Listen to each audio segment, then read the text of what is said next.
Meet Ayame Hojo. After 80 years of dedicating every second of his life to the sword, he's finally hit the end of the road. But even on his deathbed, he's filled with regret. To him, his mastery over the blade still feels unfinished. He looks out over the carnage of his final battle, wishing he could have reached the endless heights just beyond his grasp. Covered in blood, he sits alone, waiting for the cold embrace of death to finally take him. Even as his life fades, his grip on his katana never wavers, a true warrior to his very last breath. But things take a sudden turn as we flash forward to a much younger Ayame, standing in a dark forest. This young version of him is currently shielding a terrified student from some bad news. A squad of elite mages from a reconnaissance squad surrounds them, and they clearly aren't here for a friendly chat. Their captain looks at Ayame with pure disgust, mocking him for trying to fight magic with a mere sword. He decides to teach him a lesson and starts charging up a massive blue magic circle. The girl screams for him to run, but Ayame just calmly places his hand on his hilt. A second later, a barrage of lethal ice shards comes flying at them with pinpoint accuracy. Ayame finally moves, and it's a blur. He doesn't just block the shards, he starts slicing them into dust. His blade is moving so fast that the magic can't even touch him, let alone the girl he's protecting. The mages are absolutely stunned. In their world, a sword shouldn't even be able to graze a high-level spell. Panicking, the captain screams for his squad to coordinate and launch their ultimate move, Avalanche. A massive explosion of ice and energy consumes the area, turning the forest into a frozen wasteland. One of the mages is shaking with fear, wondering how a lowly swordsman is pulling any of this off.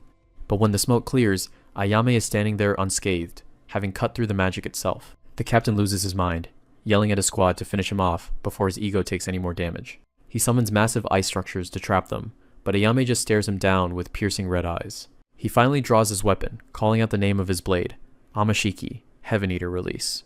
A massive pillar of light erupts from his sword, completely vaporizing the mage's spells in one go. The reconnaissance squad can only watch in silence, as their superior magic is easily dismantled. Ayame walks away like it was nothing, leaving the mages to question everything they know about combat. In this world, magic is everything, and swordsmen are considered bottom-tier trash. But as Ayame levels his blade at them, he asks a simple question. You still want to keep going? These mages had no clue that his swordsmanship was something that could transcend magic itself. Back in the void between life and death, old man Ayame wakes up, wondering if he's dreaming. He finds himself floating in the middle of nowhere, as a mysterious woman's voice calls out to him. He comes face to face with a beautiful lady who seems way too happy to see a dead guy. He asks who she is, and she casually reveals that he's currently talking to a god. She goes by the name Little Goddess, and she's got a special offer just for him. Ayame is genuinely surprised. Meeting a deity face to face isn't exactly how he expected his day to end. She tells him that since he transcended human limits, his soul has earned the right to ascend. Basically, she's offering him a one-way ticket to paradise. She describes it as a perfect utopia, where you can have every form of happiness without any effort. But Ayame has one condition. He asks her straight up, is there a sword there? When she tells him there's no conflict and no weapons, Ayame's soul starts to reflect his younger self. The goddess is shocked. She asks if he's really turning down heaven just for a weapon. Ayame tells her that he lived by the sword and he'll die by it. Even death doesn't change who he is. The goddess just smirks, clearly amused by how stubborn this old warrior really is. The little goddess just smiles, not surprised at all by his refusal. She knew he wouldn't go for a peaceful heaven.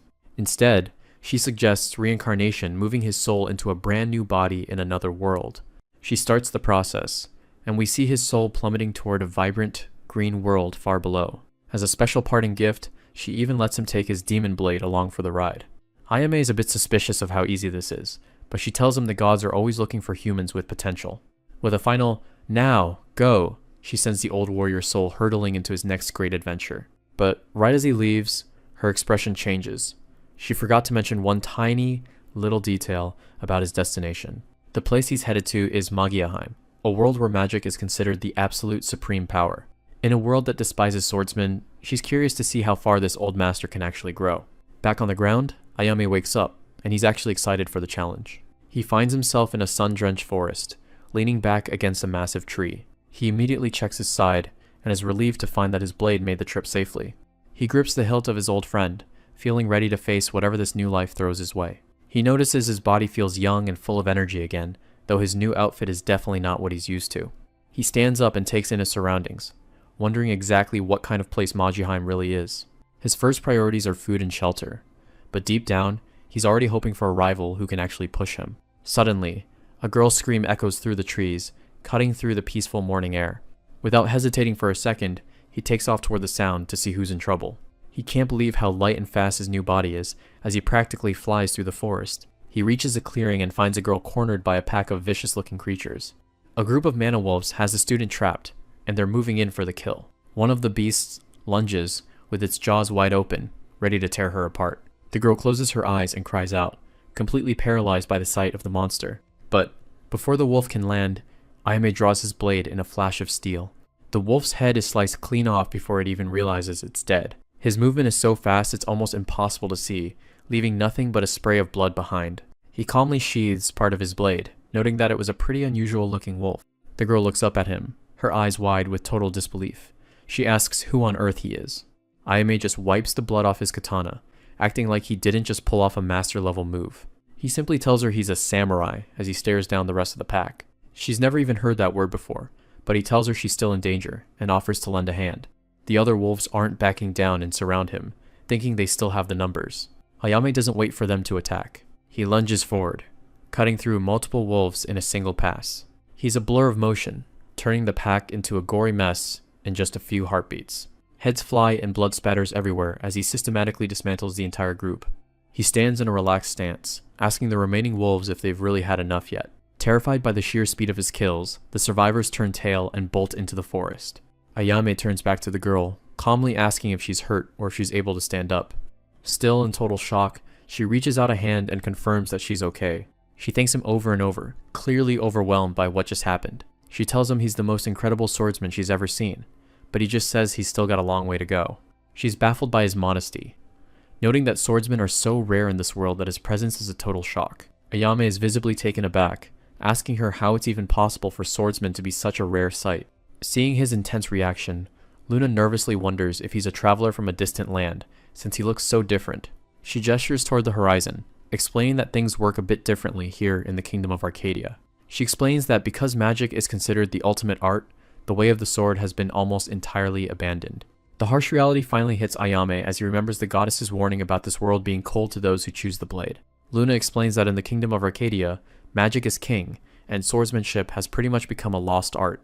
Ayame takes it all in, realizing that in this world, his life's work is basically considered a relic. She confirms his suspicion while staring at the blade hanging from his belt. Surprisingly, the idea of an unknown power like magic actually gets Ayame's blood pumping. Since he saved her life, Luna offers to show him around the royal capital as a thank you. He accepts the tour and finally introduces himself as Ayame. The two of them shake on it as she officially gives him her name. As they start walking, he asks where they are, and she tells him they're currently in the Great Arcadia Forest. She warns him that even powerful mages can end up dead here, which makes her wonder why he was wandering through it alone. Luna gets a bit embarrassed, admitting she was out here looking for a specific material she really needed. She shows him a bit of her support magic, but she's still just a rookie, and knows she can't handle the forest by herself. Ayame suggests that if her magic is for support, she probably needs a strong partner to take the front lines. That hits a sore spot, and Luna goes quiet, clearly not wanting to talk about her former party situation. She quickly changes the subject, asking Ayame where exactly he traveled from. He tells her he's from the east as they continue their trek toward the city. He explains that he's on a journey to perfect his sword skills, and deep down, he knows it's the truth. Luna is genuinely shocked that he's handling a journey like that all by himself. They finally clear the trees, and she points out the capital just ahead. The royal capital is massive, protected by high stone walls that look almost impenetrable. They reach the entrance, where the huge gates are locked tight with magical seals. A guard in heavy armor stops them, asking for identification that Ayame doesn't think he has. He checks his clothes and finds a card he doesn't recognize, wondering if the goddess slipped it to him. He hands it over, and the guard is surprised to see someone from as far away as the Far East. Everything looks good, so the guard gives the okay to open the gates. He warns them to stand back because the door is incredibly heavy, but Ayame just steps right up to it. He places a hand on the wood, casually mentioning that it doesn't feel that heavy to him. With a single push, he shoves the massive gate open, leaving the guard and Luna in a cloud of dust. He turns back with a smile, wondering why they're both just staring at him like that. The guard is completely stunned, explaining that these gates were built to be opened by magic, not physical strength. Ayame just laughs it off, saying it's not a problem if you put in enough physical training. The guard can't wrap his head around someone moving that much weight with just one hand. He tells him to stay out of trouble, though it's clear he's more intimidated than anything. As they walk away, The guard thinks about his own lack of magic and how harsh the capital is for someone without it. He knows the swordsman is going to have a rough time in a city that values spells over steel. Inside, the atmosphere is completely different, and Ayame quickly notices he's the only one in the crowd with a sword. Luna leads the way through the streets, heading toward her house. Everywhere they go, the townspeople can't help but stare at the guy with the outdated weapon. A couple of guys start laughing as they walk by, calling him an idiot for even carrying a blade. They finally make it to her place, and she warns him it's a little cramped inside. Ayame steps in and looks around, asking if her parents are home. She tells him they're out working for the day and heads off to get some tea ready. She comes back with a hot cup, keeping things simple as they finally get a chance to sit down. Ayame says the price of the tea doesn't matter. What's valuable is that Luna served it herself. She immediately starts blushing, clearly caught off guard by the compliment. He takes a moment to enjoy the unique aroma of the country's black tea. Luna is just glad it's actually to his taste. Ayame moves on to a bigger question, wanting to know what exactly Magyarheim means. She explains that it's a society where magic is the law of the land, and their kingdom is the prime example. She points out that, as a swordsman with low magic power, he's going to find the world a very cold place. It's not just the elites either. Even the commoners look down on people who carry blades. Ayame isn't discouraged though, figuring any adversity is just another reason to keep training. Luna is taken aback by how strong and straightforward he is. She thinks about asking for his help, but then stops herself, not wanting to drag a new friend into her mess. Ayame mentions he needs to find a way to make a living, and asks if there's any physical work where a sword might be useful. Luna suggests he register as an adventurer like she did, taking on monster hunts and material gathering for pay. She offers to take him to the guild right now, and he's more than happy to go along. They arrive at a massive building, the Adventurers Guild, which seems to be the heart of the city's activity. Inside, the place is packed, but Ayame quickly realizes he's still the only one without a staff or a wand. He walks up to the desk and tells the receptionist he's there to sign up. She tells him anyone can join, but notices right away that he doesn't exactly fit the mage mold. Since he doesn't know magic, she agrees to register him as a swordsman. Before anything else, he has to place his hand on a crystal ball to gauge his magic power. She explains that while most start at F rank, a high enough power reading can let you skip a few steps. Ayame does as he's told, and puts his hand on the orb. For a split second, the crystal flares with an intense yellow light, surprising the receptionist, but it immediately goes dark, leaving her to conclude there was no real reaction at all. She sighs, explaining that his magic power must be incredibly low, which is going to be a problem. She warns him that his job options are going to be extremely limited without any spells. The other adventurers in the room start laughing at him, calling him a pathetic brute for carrying a stick around. Luna can only watch in silence, seeing firsthand how much contempt people have for swordsmen. Ayame realizes this is the true face of a magic supremacist world. He turns to the guys making fun of him and calmly asks for a moment of their time. He looks them over and asks if magic is really that much better than everything else. They think he's mocking them and decide to show this savage exactly how powerful they are. One of the guys doesn't hold back, casting a massive fireball right at Ayame's face. The fire roars toward him, but Ayame just stands his ground, looking completely unfazed.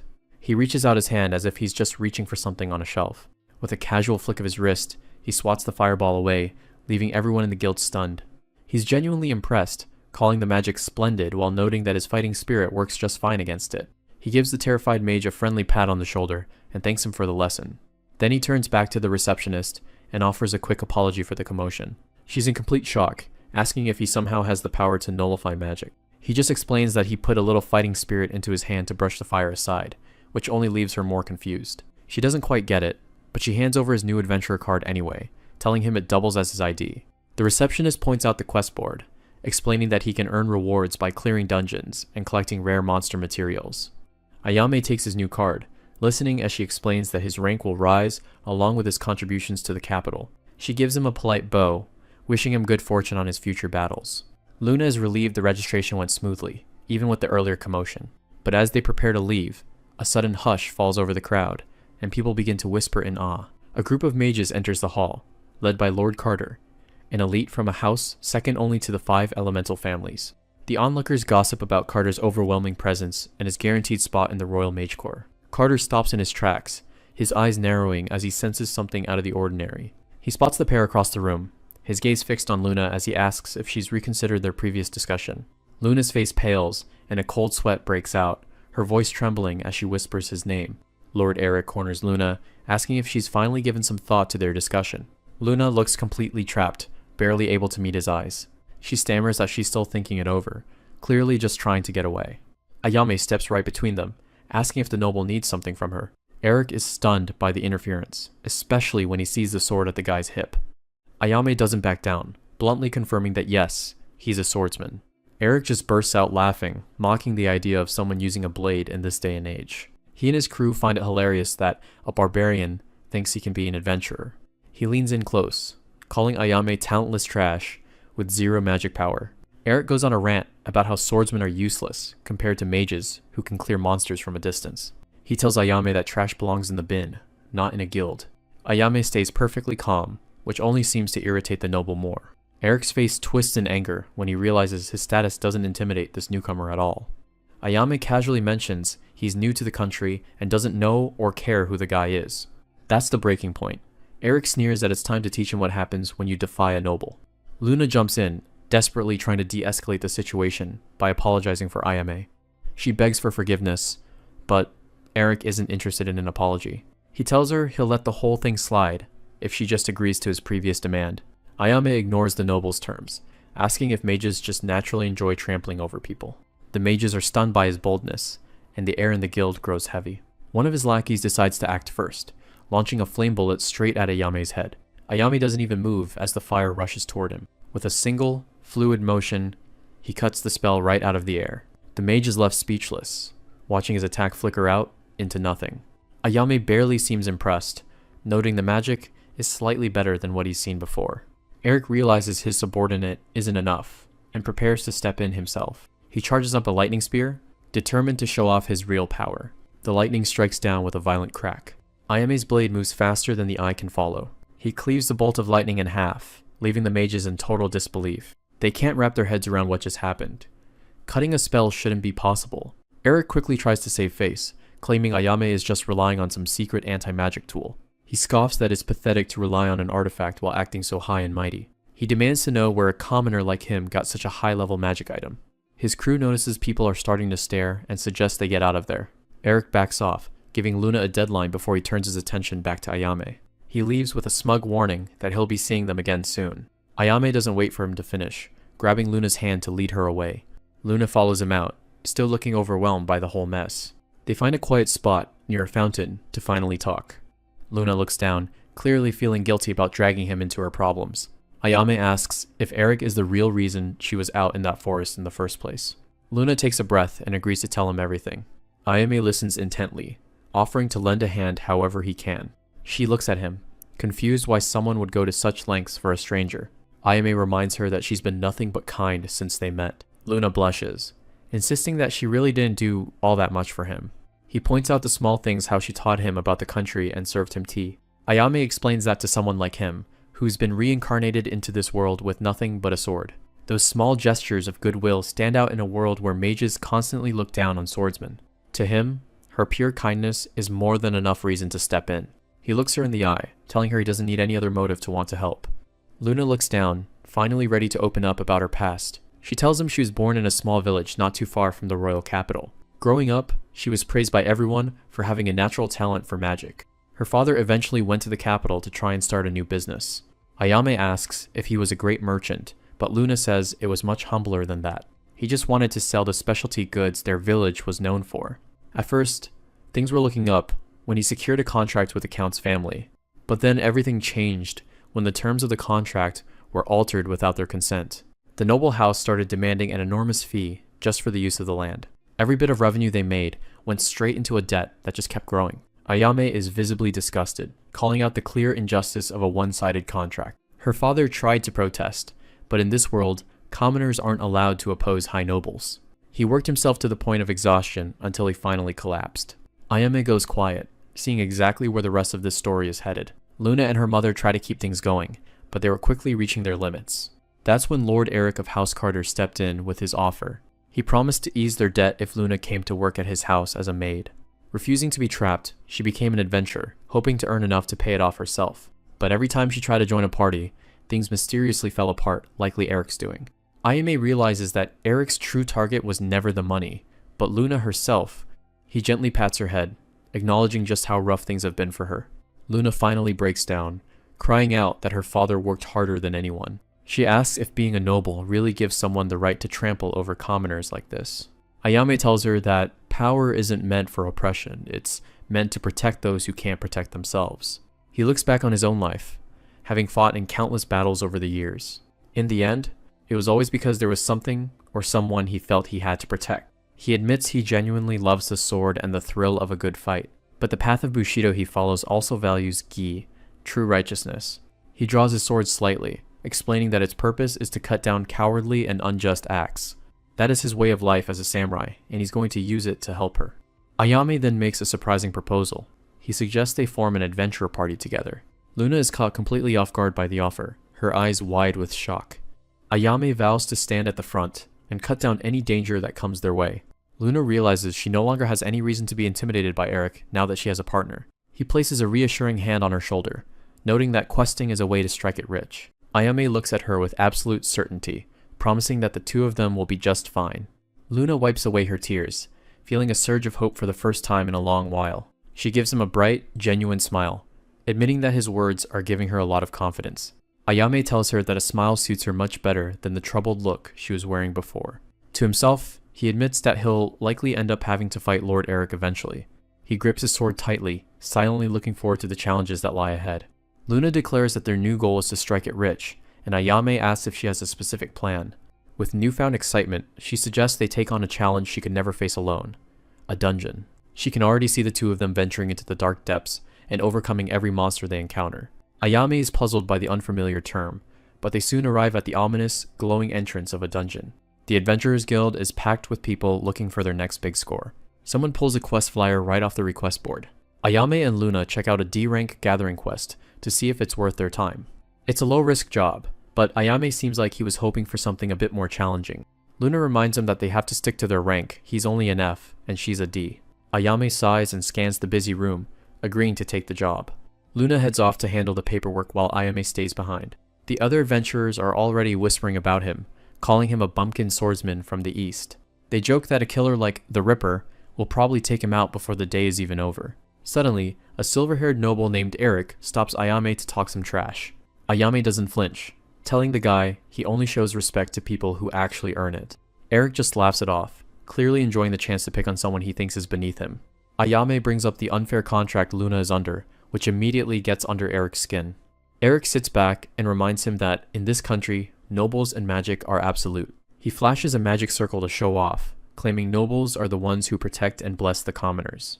Eric asks if the regular people shouldn't be more grateful for everything the nobles do. Ayame counters that having power doesn't give anyone the right to stomp on others.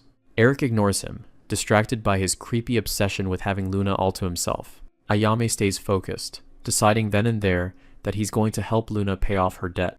Eric mocks the idea, saying a mere swordsman thinking they can get rich in a dungeon is just a pipe dream. He leans in close, whispering a threat about accidents that tend to happen in deep dungeons. With one last warning, the noble walks away with a smirk. Luna returns with the paperwork, totally oblivious to the tension that was just in the air. The two of them start their trek through the stone halls of the dungeon. Ayame is impressed by how massive the entrance area is. Luna explains that the Arcadia dungeon is famous for being one of the toughest in the world.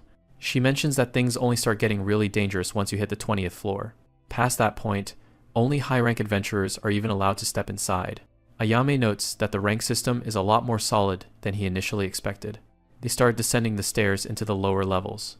Luna pulls out a pickaxe, reminding him they're just here to gather bronze ore on the 10th floor. Ayame asks if they need a certain amount, but she says more ore just means a bigger reward. As they walk, Ayame asks Luna to give him a crash course on how magic actually works. She starts with the basics, the 5 main elements: fire, water, ice, lightning, and wind. She explains how those core elements form the foundation for almost every spell used today. Then there's non-elemental magic, like boosting your body or defending against mind interference. She explains that magic used to be complex, requiring long chants and magic circles. But as tools were developed, things were streamlined into wordless casting. It's why swordsmen lost their edge mages can cast faster than someone can swing a blade. Luna looks down, feeling the weight of how much the world has changed around them. She calls it a magic supremacist world, where swordsmanship is seen as obsolete. Ayame tells her not to let it get to her, his hand resting steady on his hilt. Luna is in total awe, convinced that Ayame is someone who can truly rewrite the rules of this magic-heavy world. She spots the entrance to the next floor and tells him they should get a move on. Ayame pauses for a second, sensing that someone is lurking in the shadows and following their every move. They're quickly cornered by a group of goblins, those nasty little humanoid monsters that always travel in packs.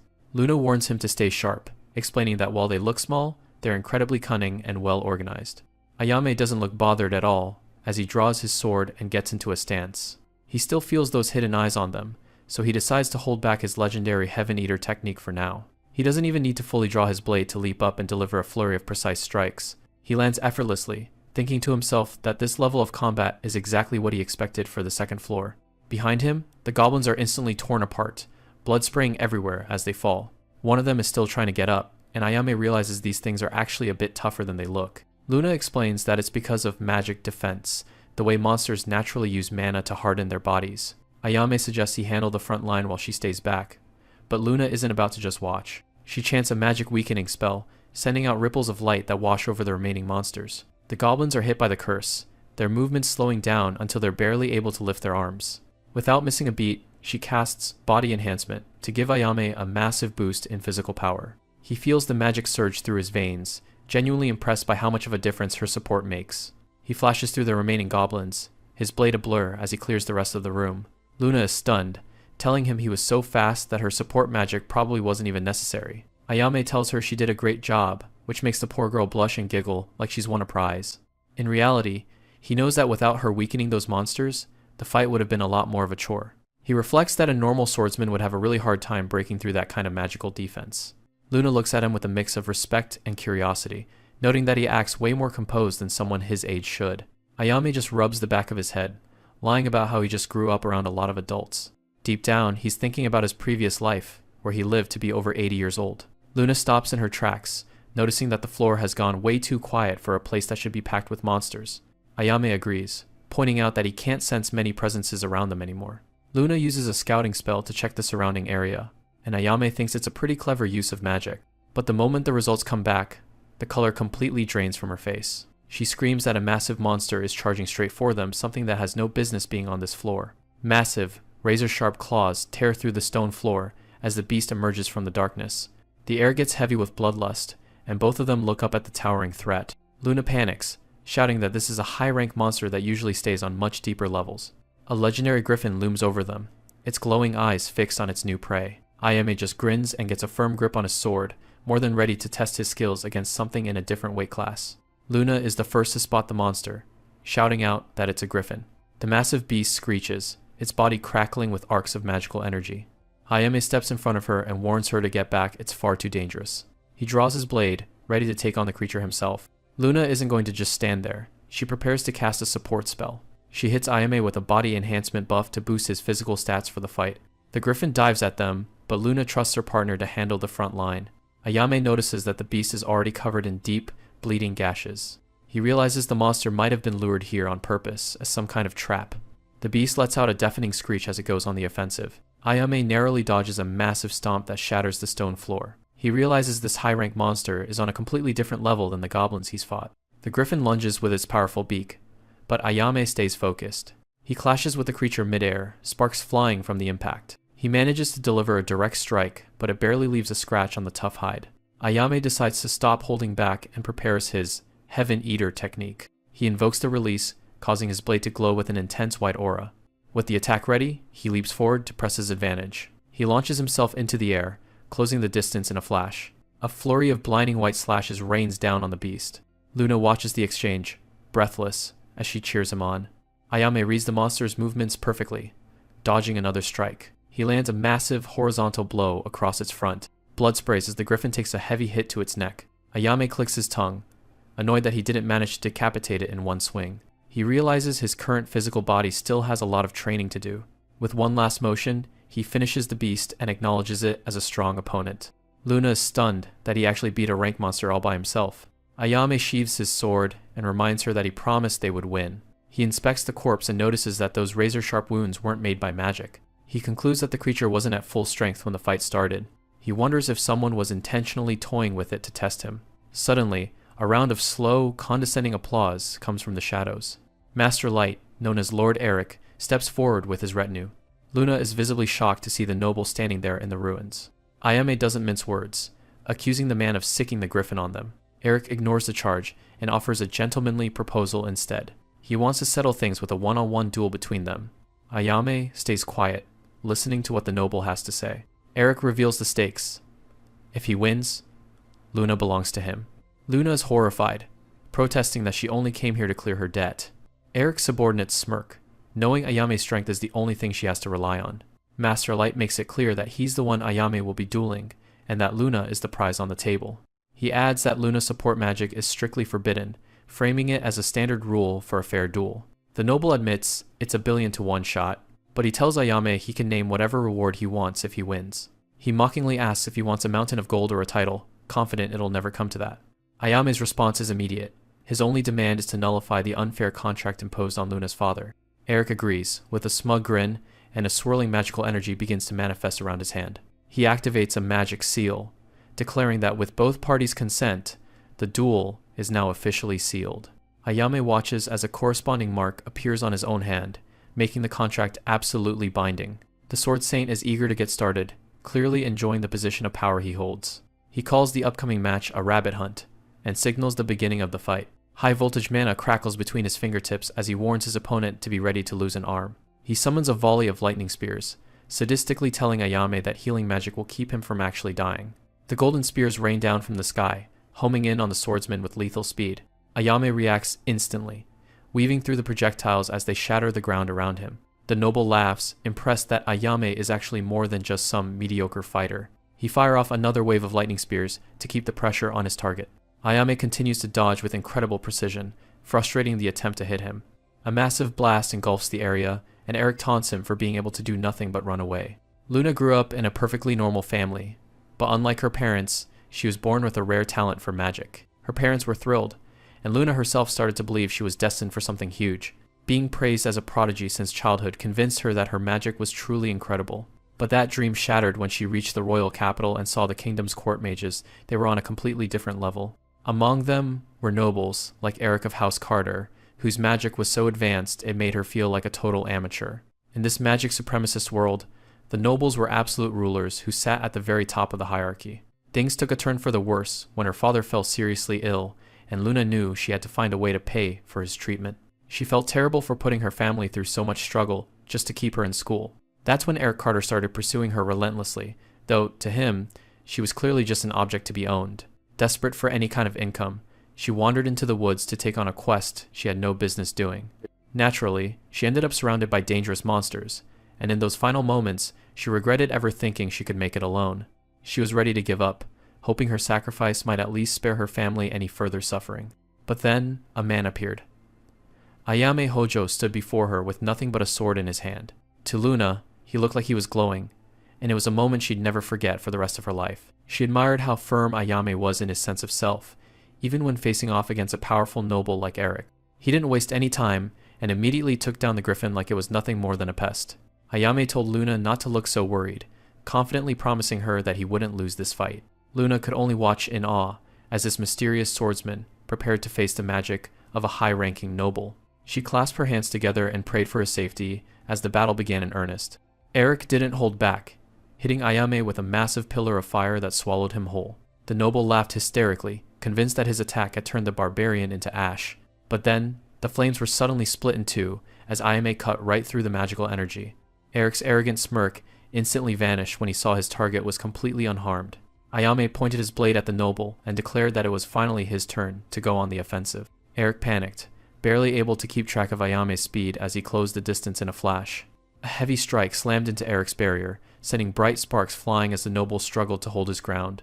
Eric tried to keep up his superior act, warning Ayame that he'd pay a steep price for attacking a noble. He started charging up a warning shot, trying to intimidate the swordsman into backing down. Ayame didn't flinch, he just stayed low and kept the pressure on. Steel met magic in a flurry of fast-paced clashes.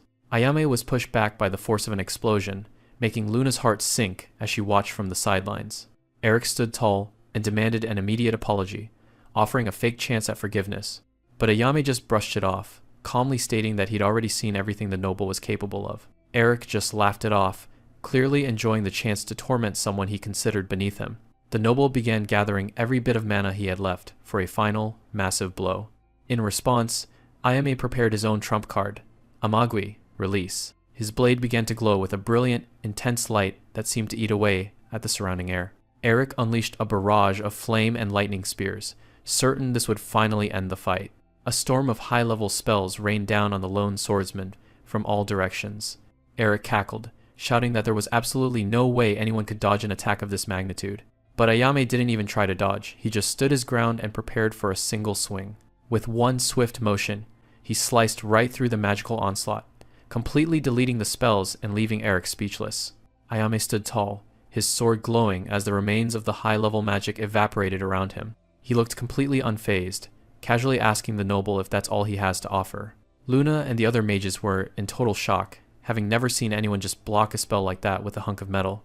Ayame didn't let up for a second, closing the distance in a blur before the noble could react. Eric tried to raise another defense, but it was already too late, as a strike caught him right in the face. Blood splattered as the blow connected, shattering both the noble's pride and his barrier. Staring at the blood on his hands, Eric was in disbelief that a mere barbarian had actually managed to touch him. Ayame followed up with a heavy kick that sent the noble flying across the stone floor. He stood over the elite, noting that guys like him are usually too high and mighty to be used to actual physical pain. Ayame finally introduced his blade, the Demon Blade, Heaven Eater, which has the unique ability to devour any special power. He made it clear that magic was no exception to the sword's appetite. And the best part was that any power the blade devours can be redirected back at its original source. Eric was having a total meltdown, screaming that a tool with that kind of power couldn't possibly exist. Ayame wasn't interested in his excuses. He just wanted to know if the guy was ready to give up yet.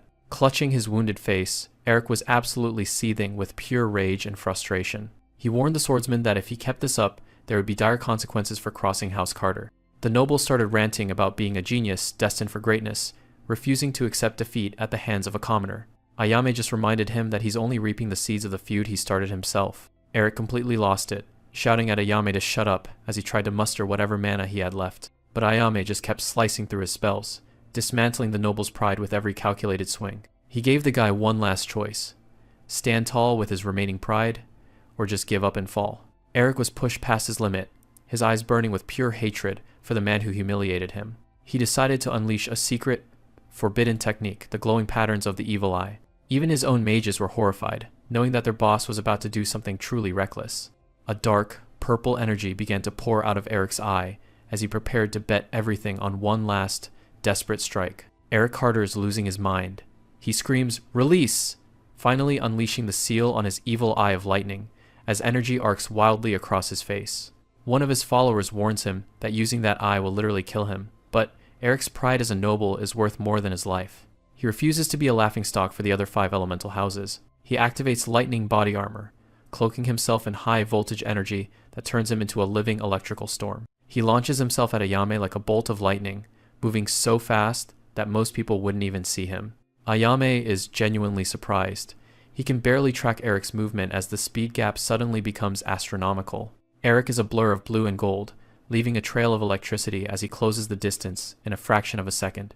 Ayame tries to react, but the air is thick with electrical discharge as Eric circles him with ease. The noble is moving with such insane velocity that Ayame's eyes can't keep up. "Take this!"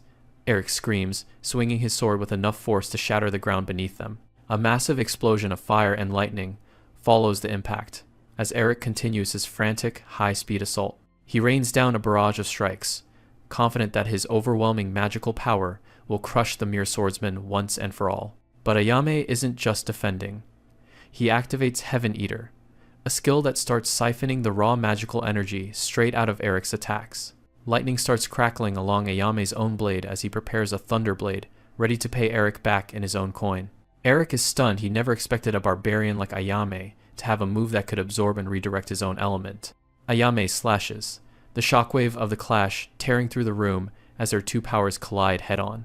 Eric just grins through the chaos, his evil eye glowing with an eerie, circuit-like pattern as he prepares to ramp up the intensity. They lock blades, the screeching of steel and the hum of electricity filling the air. Ayame realizes the truth that eye isn't just for show. It's granting Eric god-tier reaction speeds, making it almost impossible to land a clean hit. Eric is feeling completely invincible now, sure that as long as his eye and armor are active, he's basically a god in this arena. He claims he's being forced to use his trump card, but he's more than happy to end things right here. He's practically cackling as he covers his eye, calling himself a genius who won't lose to anyone who lacks magic. Ayame just smiles back, honestly. This is the most fun he's had in a while. A real battle that actually sets the heart racing. Liana Grace watches from the sidelines, sweating as she realizes just how much Eric's physical stats have jumped because of that eye. Suddenly, a hooded mage named Reza steps up, casting a green support spell to tip the scales even further in Eric's favor. Liana is furious. This was supposed to be a fair duel, but the nobles clearly don't think the rules apply to them. She tries to step in and interrupt the spell, but she's not the only one looking to interfere. The mage captain, looking way too smug with those glasses, blocks her and tells her to stay quiet and be a good prize. Before she can even move, green vines of magic wrap around her, pinning her arms to her sides. She struggles against the binding, her only focus being to break that support spell before it makes Eric completely untouchable. Reza is shocked when Liana actually manages to crack the spell, clearly underestimating the noble girl's resolve. Ayame notices the commotion, but he's a little busy with a guy who's currently a walking lightning storm. He knows he can deal with the magic, but Eric's reaction speed is the real problem. It's like Eric is sensing Ayame's very life force, moving to counter him before he even starts a swing. Ayame acknowledges that Eric is strong, but he's not about to let himself be surpassed. Eric just keeps laughing, daring Ayame to try and hit a genius who can see the future. That's when Ayame kicks it into high gear, using Flash Step to vanish from the spot entirely. He reappears above Eric, his sword ready to deliver a strike that's too fast for any normal mage to track. But Eric is still one step ahead, shouting that he can see every single move Ayame is making. He swings his arm, confident that his eye makes him untouchable no matter how fast Ayame moves. Except Ayame isn't there. He flickers out of existence just as the blow should have connected. Eric's face drops into pure shock as he realizes he's lost track of his target completely. He looks around frantically, feeling Ayame's presence everywhere and nowhere at once, while the swordsman prepares to drop from above. Ayame descends like a phantom, his timing so perfect that Eric is still swinging at the air where he used to be. He casually mentions that his sword style consists of 7 secret forms, and Eric is about to experience the third one firsthand. Empty Cicada. With a blinding vertical flash of light, Ayame cleaves through Eric's lightning defense and the space itself. Eric lets out a gut-wrenching scream as his right arm is severed, blood spraying everywhere as his noble pride is literally torn away. Ayame lands with effortless grace, telling him to chill out since recovery magic can easily fix a couple of missing limbs. The mages who were secretly aiding Eric from the sidelines are frozen in terror, watching their powerful noble patron get dismantled. Eric clutches his bleeding stump, the agony and the realization that he's been completely outclassed finally setting in.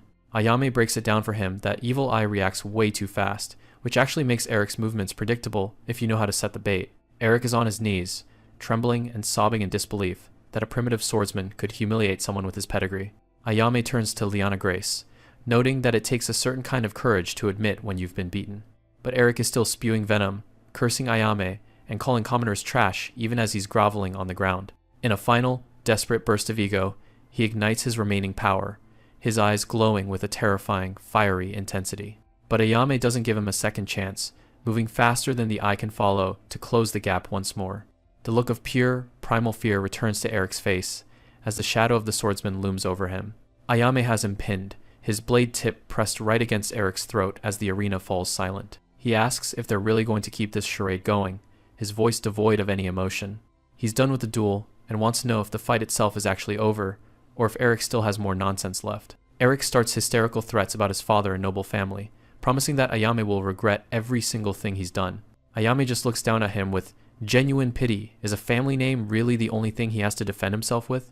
He gets cold and serious, warning Eric that while he doesn't care for local politics, he knows for a fact that dead men don't talk. The threat is enough to make Eric's blood run cold, his eyes widening as he realizes his life is hanging by a thread.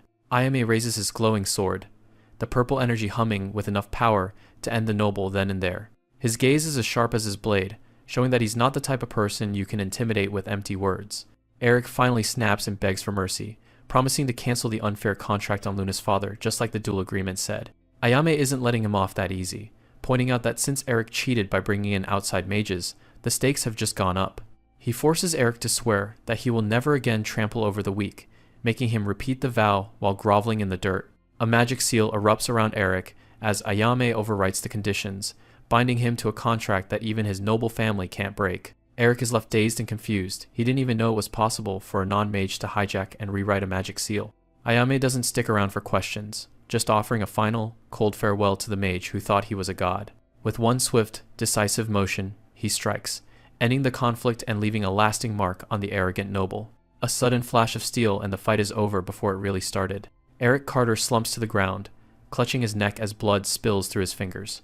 Ayame stands over him, cold and unmoved, as the noble stammers that he never intended for things to turn lethal. Realizing they're completely outmatched, the mages grab their lord and scramble back into the forest. Luna comes running out from the shadows, calling Ayame's name in a panic. She crashes into him with a hug, thanking him over and over for coming to her rescue. Tears are still streaming down her face as she promises to find some way to repay the debt she owes him. Ayame just gives her a head pat and tells her the fight was a decent workout for his blade. She smiles through the tears, knowing exactly how much he loves a good challenge. The adrenaline fades, but Ayame's gaze remains fixed on the path the mages took. He thinks back to the griffin's wounds, realizing that Hack Noble wasn't the one who actually killed it. He tells Luna it's nothing, as the local bats start to gather around the bloodstains in the distance. A week later, the two of them finally arrive at a quiet rural village. Luna can't contain her excitement, shouting for her parents the second her house comes into view. Her mother steps out with a warm welcome, curious about the man traveling with her daughter. Ayame introduces himself and makes sure to give Luna credit for being a huge help to him. The mom is immediately charmed, praising him for being so humble despite his obvious strength. She drops a joke about them being a couple, which sends Luna into a total blushing frenzy. The house is peaceful, though the mom mentions her husband is still recovering from his injuries. Ayame brings up the debt situation, confirming he heard the unfair deal was finally terminated. But he's still worried if the magic contract used to trap them is truly gone for good. Luna shows off the sigil on her hand, explaining that binding contracts are absolute in this world. Since Ayame won the duel, the terms were rewritten to set her family free. She explains that unlike simple curses, these magical laws can't be broken even in death. Her father is just relieved to have her back, thanking Ayame for protecting her. Ayame says he was just following his principles and repaying Luna for her kindness. The old man tries to hand over a small bag of savings as a token of gratitude. Ayame refuses, knowing how much this family has already suffered under that debt. He tells them he's already planning to keep working with Luna as a partner anyway. If he won't take cash, the mom insists on throwing him a massive feast. He tries to decline, but Luna is already shoving him toward the dinner table. One bite of the local meat in Ayame is absolutely floored by the flavor. They all sit down to eat, finally enjoying a meal without the shadow of a debt hanging over them. The dad notes that Ayame's legendary skill reminds him of the fabled Sword Saint. Luna explains that even with magic ruling everything, there are still masters of the blade out there. Ayame's eyes narrow, fascinated by the idea of a true supreme swordsman. He learns that while most rely on magic, common soldiers still stick to steel and spears. But the rumors say that even high-tier mages can't stand against the real Sword Saint. Ayame is sold. He's going to find this master and see how they stack up. That night, Luna mentions the saint is hidden deep in the Arcadia Great Forest. She adds that rumors are flying because they haven't been seen in public for a long time. Ayame just smiles at the campfire, feeling good about the path they're on. Luna mentions that her search magic is the one thing she's actually good at. She puts it to work in the field, calling out a group of monsters closing in from the side. Ayame doesn't hesitate, activating his body enhancement to meet the threat head-on. With a few clean strokes, he cuts right through the pack before they can even snap their jaws. Ayame is genuinely impressed. Controlling multiple search spells while maintaining focus is high-level stuff.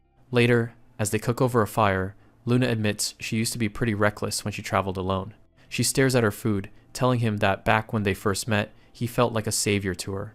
Ayame just gives a blunt, "I see," more focused on the fish in his hand than the heartfelt moment. She slumps her shoulders a bit, having fully expected him to be that dismissive.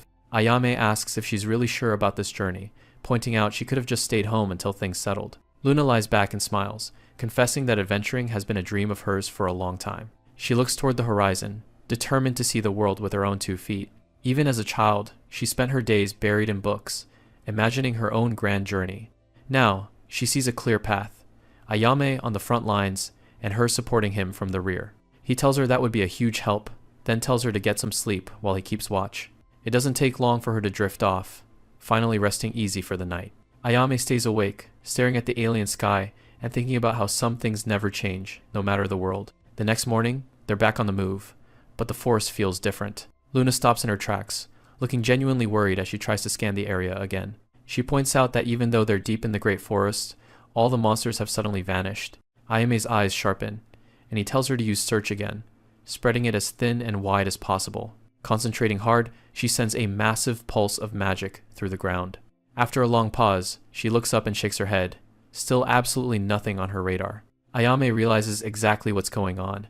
The silence in the forest is far too unnatural. He draws his blade, Heaven Eater, and prepares to release its power. In a sudden burst of speed, he lunges toward the empty space ahead of them.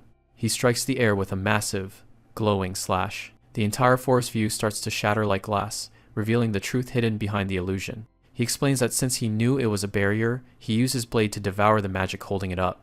Tucked away behind the spell is a hidden wooden house, the Sword Saint's home. Luna cautiously knocks on the door, calling out to see if anyone is inside. But, before anyone answers, a man in a blue cloak appears right behind them. He greets them with a calm smile, admitting he was just a bit slow to respond to such rare visitors. Ayame's heart skips a beat. For someone to sneak up on him at this range is a terrifying show of strength. A high-level meeting of mages is in session, and someone is fuming that the heir of House Carter was beaten by some random swordsman. The word is that this guy came from an eastern country. One of the hooded figures wonders if the Sword Saint was actually behind it. They decide this eastern swordsman is becoming too much of a problem and they need to find a way to test his true strength. The head of the Grace family, one of the 5 elemental houses, suggests sending some elite troops to handle the investigation. The other mages laugh, knowing he's just looking for an excuse to give his own daughter some experience in the field. Glear enters the room to report to his father, Lord Grace, about the recent developments. Lord Grace gives the order to use the Frost Core to confirm the swordsman's power and to eliminate him if he becomes a nuisance.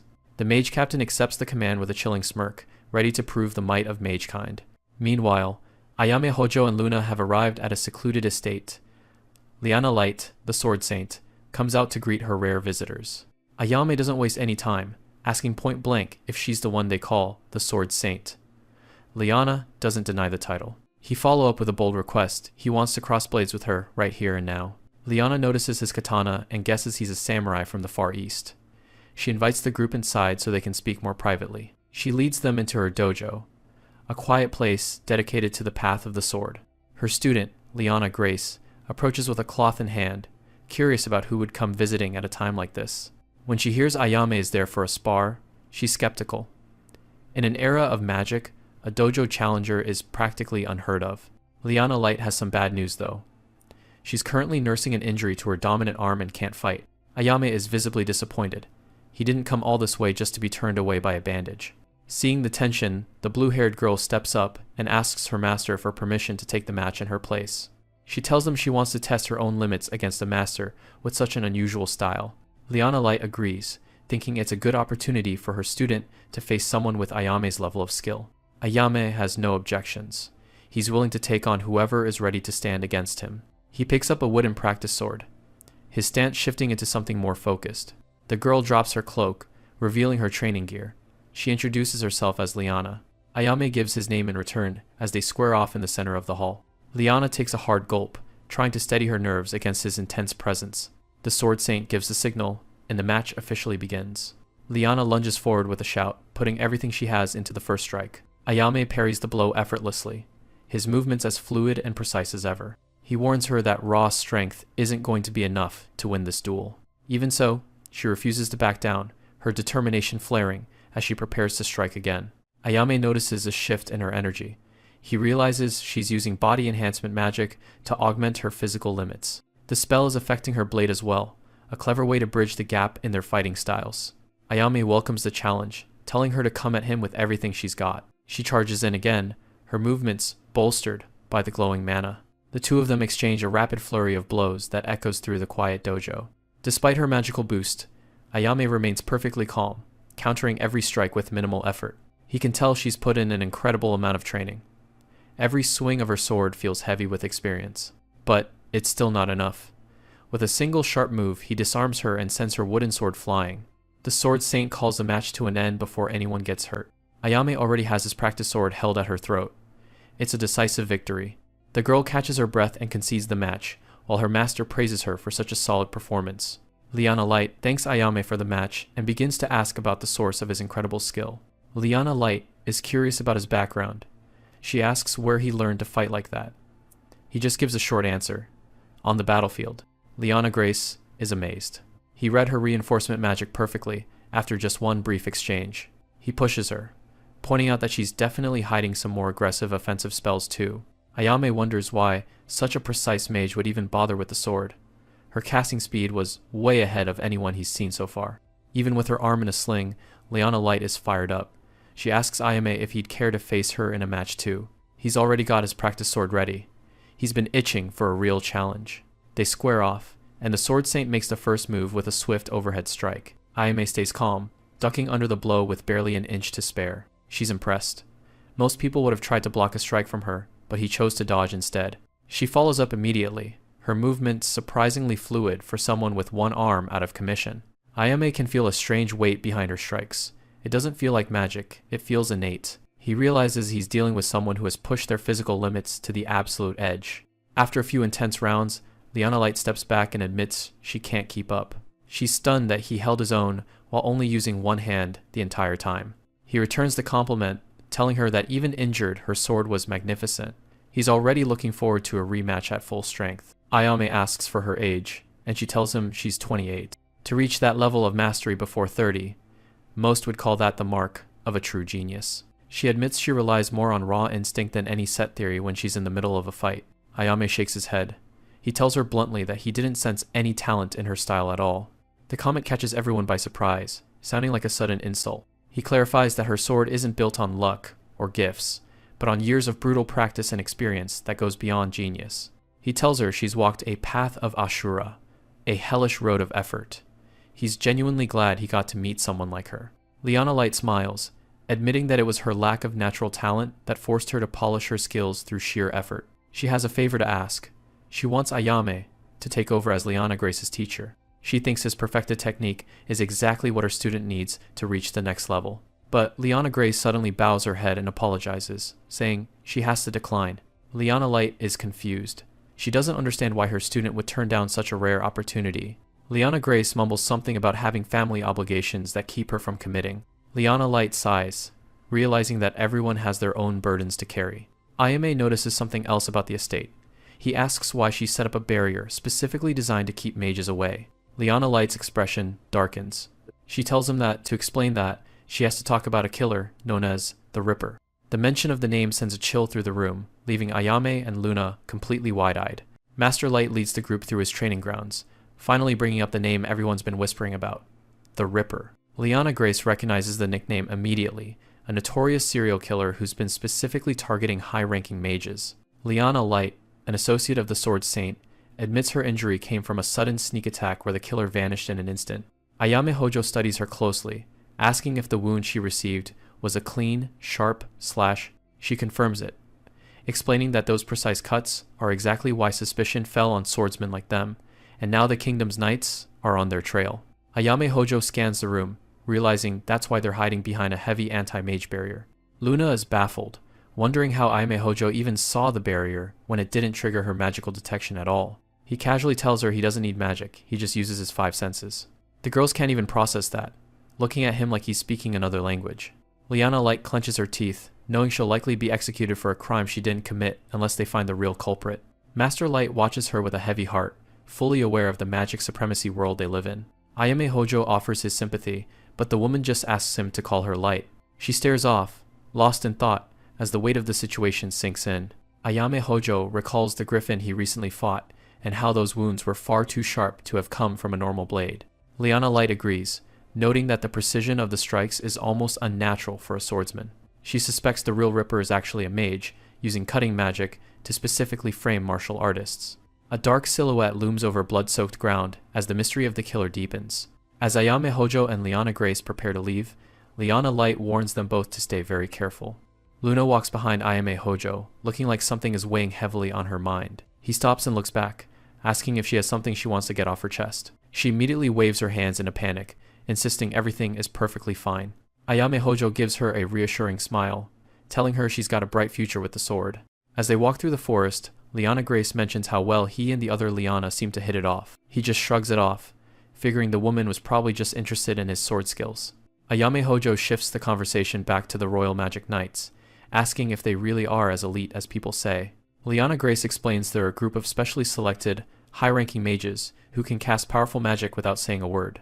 She looks genuinely spooked, saying the entire kingdom was terrified when one of their members was killed by the Ripper. Suddenly, Ayame Hojo reaches back and stops Liana Grace in her tracks. He shifts his grip on his sword, sensing a group of enemies closing in on their position. Liana Grace doesn't hesitate, immediately casting a physical enhancement spell to back him up. Ayame Hojo tells the hidden mages to stop playing games and just come out already. A group of hooded figures led by a man in glasses appears from the shadows, surrounding them. The leader smirks, noting they masked their mana, but Ayame still felt their bloodlust. He calls Ayame Hojo a barbarian and mocks his wild instincts while his squad stays ready to strike. Liana Grace trembles, wondering if these guys are actually the magic knights they were just talking about. The mage captain charges up a massive magic circle, telling Ayame Hojo he stood out a bit too much for a simple swordsman. He decides it's time to hammer down the nail that's sticking out. Ice Spear. He launches a barrage of massive ice shards directly at them. Ayame Hojo doesn't even flinch, swinging his blade with enough speed to shatter the incoming magic into a million pieces.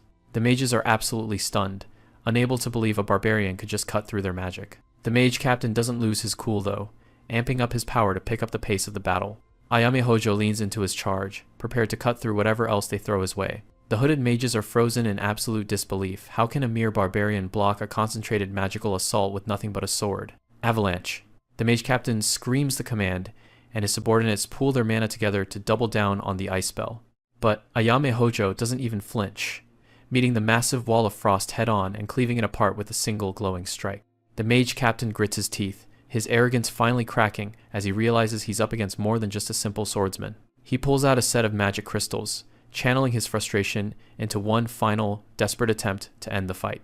He unleashes a violent ice storm, whipping up a frozen hurricane that threatens to tear everything in its path to shreds. Ayame Hojo looks on with cold eyes, noting that while the reconnaissance squad has no obligation to stay, he certainly isn't letting them leave after this. He grips his hilt and whispers, "Amagui release," focusing his intent into the steel. A massive wave of energy explodes outward, instantly dispelling the blizzard and sending the mages flying.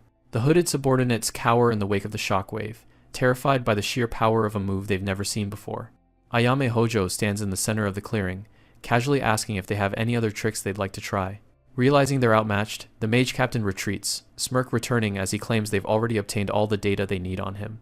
They vanish into a blur of blue light, leaving behind a chilling promise that he'll soon understand the true essence of magic. Once the forest is quiet, Luna asks about the mages, and Ayame Hojo admits he doesn't know who they were, but they'll likely be back. Sometime later at the guild, the atmosphere is electric, with rumors about the mysterious newcomer who single-handedly took down a griffin. People are whispering that even Eric of the Carter family couldn't stand against him, and the materials he brought in were top grade. A few seasoned warriors scoff, finding it hard to believe a rookie could solo a high-ranked monster like that. Riza, the guild receptionist, pops her head up and apologizes for keeping him waiting while they process the harvest. Ayame Hojo gets right to the point, asking if the exchange for the griffin materials is finally finished. Riza slams a heavy, bulging bag onto the counter, the clink of gold coins echoing through the hall. Luna's jaw drops as she stares at the mountain of gold, completely overwhelmed by how much the monster was actually worth. Riza explains that the payout is roughly enough to buy a luxurious mansion right in the middle of the capital city. She goes on to say that, since it wasn't a designated quest, his status is being reassessed by the higher-ups. Considering he soloed a high-ranked beast, he'd normally qualify for S rank, but given this was his first quest, they're settling for something else. She tells Luna and Ayame Hojo that the decision from above is to certify him as an A-rank adventurer for now. Ayame Hojo is thrilled, realizing that A-rank status finally gives him the clearance he needs to go below the 20th floor of the dungeon. The news sends shockwaves through the guild hall, as the crowd realizes they're looking at a promotion speed that hasn't happened since the Sword Saint himself. After finishing up his business, Ayame Hojo prepares to take his leave, as Riza bids him a warm farewell. But before he can go, she leans over the counter and slips him a small slip of paper with her personal contact information. She knows that things can be tough for a lone swordsman, and Luna looks on with a pout, clearly not liking the special treatment. Riza gives him a polite nod, happy to help a talented new face, while Luna can't stop staring at the card.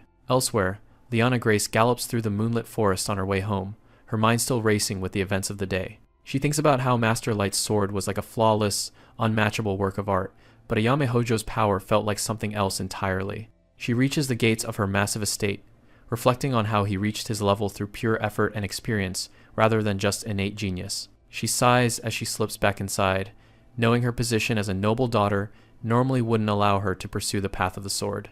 As she enters the hall, her mother welcomes her back, marking the end of another secret training session. Lyanna Grace steps forward, revealed to be the eldest daughter of the Grace family, one of the 5 most powerful magical lineages in the kingdom. Thanks so much for watching, like the video, and I'll catch you in the next one.